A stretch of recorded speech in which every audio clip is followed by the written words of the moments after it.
Hi there, Misilla here. I hope that you guys are having a great week. So recently I did some vegetable stamp art with our littlest, and I remember doing this as a kid, except we only used potatoes and we would carve the shape that we wanted to stamp on paper.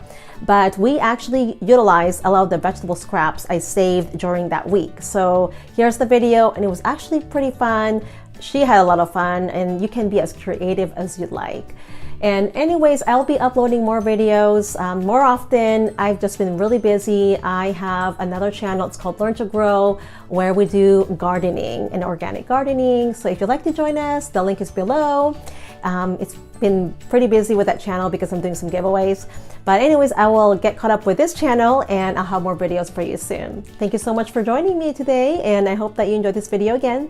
Have a wonderful day and happy crafting.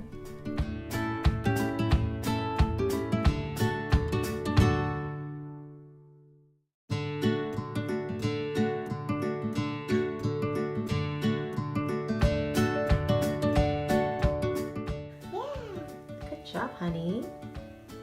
Yeah. Good job. Keep going, honey. It worked. Yes. Very nice. Good job, honey.